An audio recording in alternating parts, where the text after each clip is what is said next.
Meus amigos, que grupinho curioso esse do Paris Saint-Germain.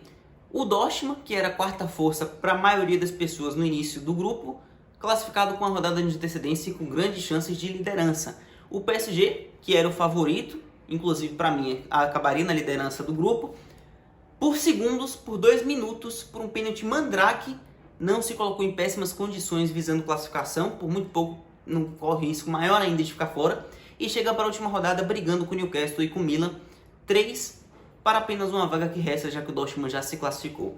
Extremamente interessante esse fechamento do grupo da morte, a gente vai falar um pouquinho dele, e obviamente de todos os outros grupos e as outras partidas que aconteceram ontem na terça-feira de Champions, um vídeo saindo na quarta, já que ontem eu trabalhei.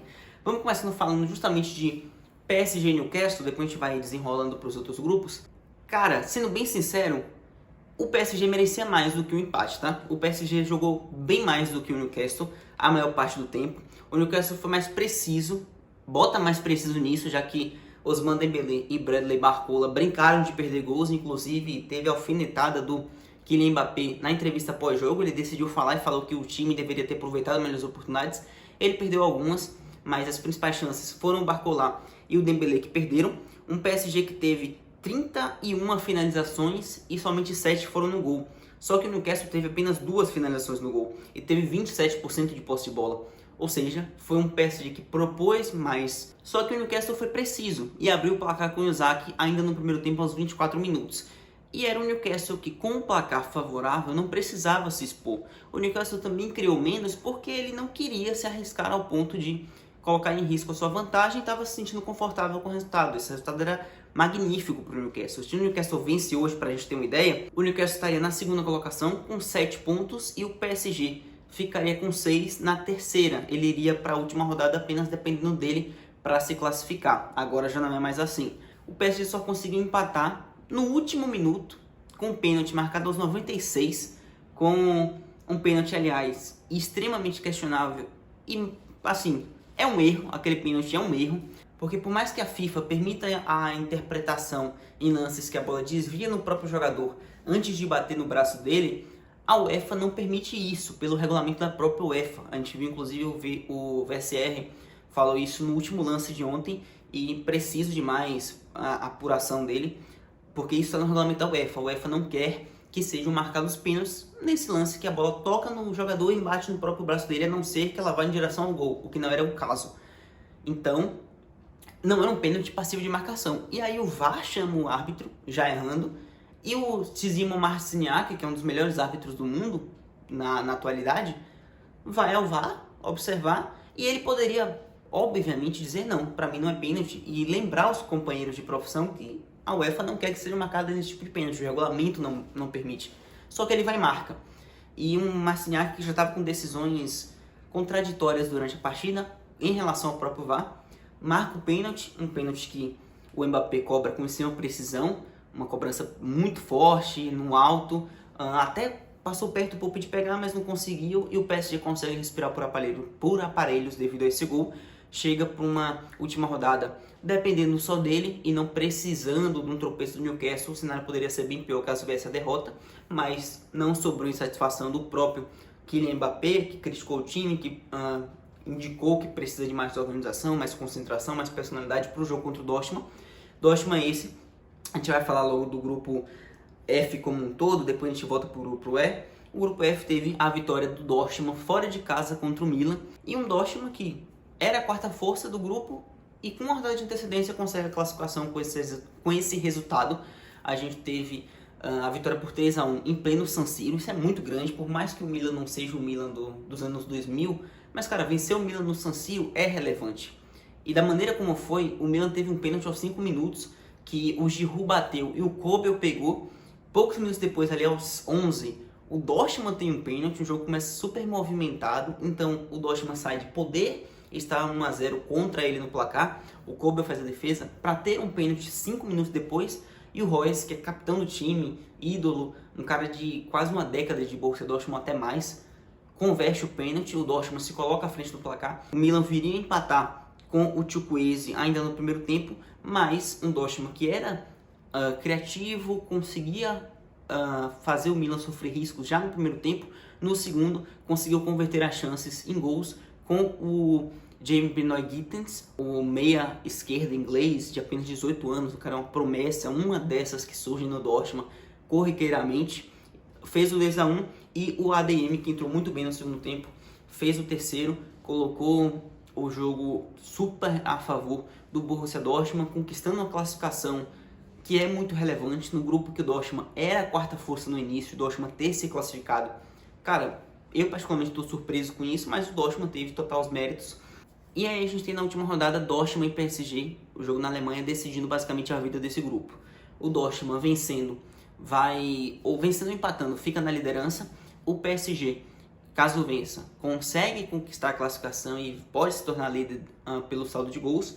E a gente tem Newcastle e Milan se enfrentando na Inglaterra, e esse resultado de Dortmund e PSG é completamente relevante para ambos, porque ambos têm chance de classificação caso o PSG não vença o Dortmund. O PSG precisa perder para o Dortmund para Newcastle e Milan sonharem, e aí quem vencer se classificaria caso o PSG venha a perder. Ou seja, o PSG ainda tem chance de ser classificado, Newcastle e Milan ainda podem sonhar, ainda reserva muita emoção esse grupo da morte para a última rodada. Agora a gente vai falar do grupo E, que contou com a vitória do Atlético de Madrid sobre o Feyenoord por 3-1 fora de casa. Esse Atlético de Madrid do Simeone mais ofensivo, criando mais oportunidades, jogando mais com a bola, gostando de ficar com a posse, mas que contou hoje com 2 gols dos adversários a seu favor.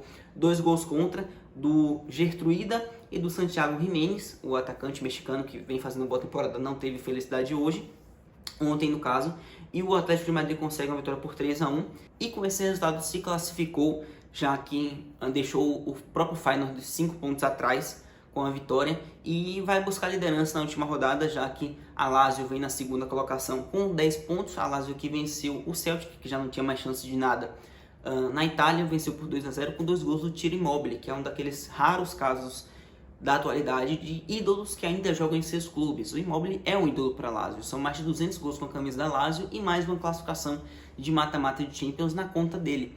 Fez os 2 gols, ele entra no segundo tempo, aos 82 faz um, aos 84 faz o segundo, 2 gols super importantes, decisivos para darem a vitória à Lazio.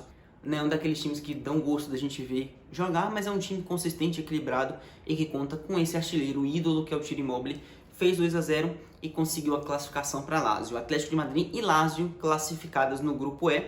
A gente só vai ter o Feyenoord ali para a Europa League, que também já não tem mais chance do Celtic chegar. Atlético em primeiro com 11, Lazio em segundo com 10, e eles brigam pela liderança na última rodada. Mas é bem provável que o Atlético de Madrid feche esse grupo em primeiro, era o favorito, conseguiu fazer valer o favoritismo e avança para as oitavas de final, buscando surpreender ainda mais com o futebol ofensivo do Simeone. Agora a gente vai falar de grupo G, o grupo do City, que venceu o Leipzig por 3-2 dentro de casa no Etihad Stadium. E que grande jogo! Um City que mostrou força, cara, porque a gente já sabe que o City é favorito a mais um título de Champions. É o atual campeão, um time que conta com Haaland. Nem teve o De Bruyne nessa fase de grupos lesionado e ainda assim consegue desempenhar um futebol que tinha 4 jogos e 4 vitórias, com o artilheiro da Champions, o Erling Haaland, mostrando mais uma vez o poder de decisão dele, Julian Álvares crescendo, Rodri, esse time muito consistente, com boas peças em todas as posições, mas que consegue surpreender ainda mais mostrando a força mental desse time. Sai perdendo por 2-0 no primeiro tempo com 2 gols do Lois Openda, atacante belga, super rápido, que conseguiu ter campo para correr contra o City em 2 oportunidades e nas 2 ele fez 2 gols. Um City que mostrou essa fragilidade de, obviamente, a gente está acostumado com o City pressionando muito lá em cima, sufocando o adversário, jogando no campo do adversário, mas quando você conta com um adversário que tem um ataque muito rápido, peças muito rápidas no ataque, isso te deixa sofrendo um risco maior. Foi o caso contra o Leipzig, o Openda lançado em velocidade, a recuperação no meio de campo da posse de bola pelo Leipzig, colocava o Openda em condições de ter muito campo para correr, e nisso ele se destacava, e é um bom finalizador, deixou 2 gols, mas um City que ainda no primeiro tempo tentou diminuir, não conseguiu, mas que veio para o segundo tempo, e com as alterações do Doku entrando e do Julian Álvares, o City melhorou muito e fez 3-2. Haaland diminui, Foden empata e o Álvares já nos minutos finais vira o jogo para o time do Guardiola. Mostra uma força mental, um poder de recuperação, por mais que tenha suas fragilidades, é um time cada vez mais favorito a outro título de Champions. O City tem essa capacidade ampla de conseguir um outro título de Champions em sequência. Time muito versátil, um time que tem várias opções de ataque, muita produção ofensiva, esse estilo sufocante e que fez o Leipzig acabar perdendo uma vantagem considerável de 2-0 para tomar uma virada por 3-2. City líder, já era um time que estava classificado, assim como o Leipzig, era um duelo pela liderança e o City venceu merecidamente. A gente tem no outro jogo do grupo o Young Boys vencendo o Estrela Vermelha por 2-0, era esperado. O Young Boys jogando dentro de casa, conseguiu fazer o resultado no primeiro tempo. Baita atuação do goleiro Raciopi. O Estrela Vermelha teve boas oportunidades, mas parou no Raciopi. No fim, o Young Boys consegue a classificação para a Europa League, foi em terceiro, vencendo o confronto direto contra o Estrela Vermelha. E um grupo que já era decidido, já tinha a pontuação basicamente clara. Melhor para o City, que consegue se classificar com a liderança do grupo. E o Leipzig também é um time para ficar de olho nas oitavas de final, mas depende do encaixe para chegar mais longe do que as oitavas. No grupo H, o grupo do Barcelona. Barcelona conseguiu se classificar, vence o Porto por 2-1. Curiosamente, vence o time de Portugal com 2 gols de portugueses. Félix e Cancelo, Cancelo e Félix, baita contratações do Barcelona, se mostrando mais uma vez importantes, principalmente ofensivamente. O Félix já é um atacante, mas o Cancelo cada vez mais mostrando a qualidade que ele tem de pisar na área, de finalização, de criação de chances nas laterais ou como ala. E o Xavi está se aproveitando disso também. O Porto sai na frente 1-0 com o gol do PP, mas o Barcelona imediatamente empata com um gol de jogada individual do Cancelo, que dribla um embate colocado, um lance de atacante, e vem a virar no segundo tempo com o João Félix numa tabela com o próprio Cancelo. Lado esquerdo entrega aos portugueses de Cancelo e de Félix. Um toca para o outro, assistência do Cancelo para o Félix. Boa finalização também do ponta esquerda, do segundo atacante português. O Félix cada vez mais móvel, um Félix que tem a liberdade que ele precisava ter. Se esse cara tivesse ido para o Barcelona lá atrás, antes de ir para o Atlético de Madrid, ele já seria bem mais relevante para o futebol, tá? O Félix perdeu muito tempo da carreira dele no Atlético de Madrid pelo estilo que teve com o Simeone trabalhando com ele. Hoje o Simeone já está mais outra ideia. Quando o Félix chegou era bem diferente, a gente sabe disso, e ele foi muito prejudicado por isso.